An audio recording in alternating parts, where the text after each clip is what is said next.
Ahoj, vítejte u tohohle videjka.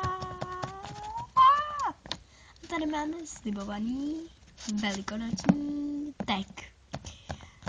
A je to ještě s mojí kámoškou Piggy, protože jsem se potom rozhodla, že se mnou bude natáčet. Já se těším na velikonoční tek.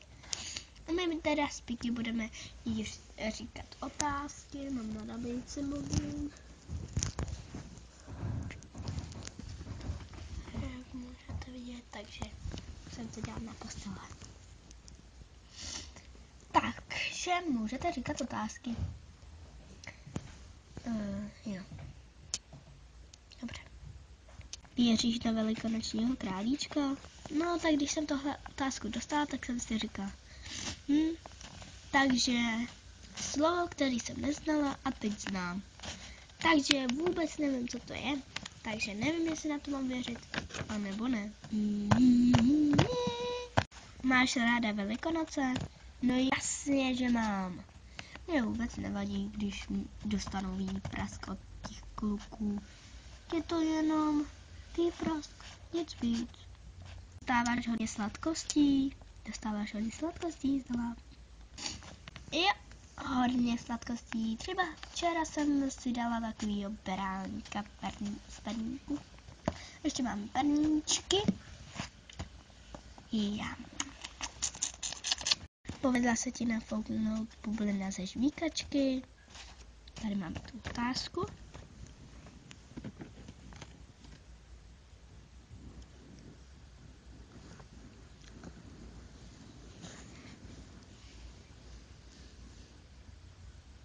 Ne, nepovedla, i když to zkouším.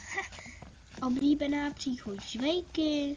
Moje oblíbená příchuť žvejky je teda podobný jako malina, jahodová.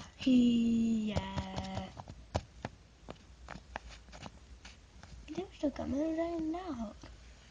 Nejsem v muzic videu. Doufám. Tak dobře, no. Další otázku. Hanem, co děláš na Velikonoce? Na Velikonoce? To mám normální den. Olejváš někoho vodou? Jasný. Jeho bráchu a někdy si dáme s válkou s mojí sestrou. Máš pomlásku? Jo, mám. Barvíš vajíčka? No jasně, potom ukážu fotku.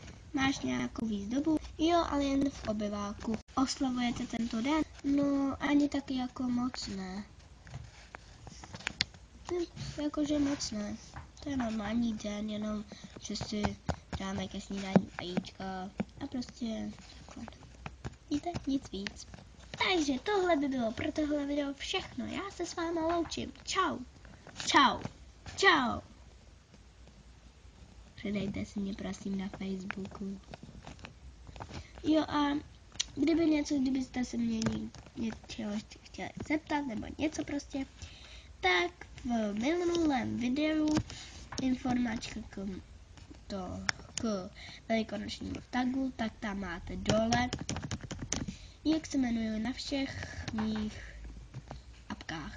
Jo, takže čau. A teď jdeme na ty obrázky. Ještě si to přečtěte. Se mi nepovedlo.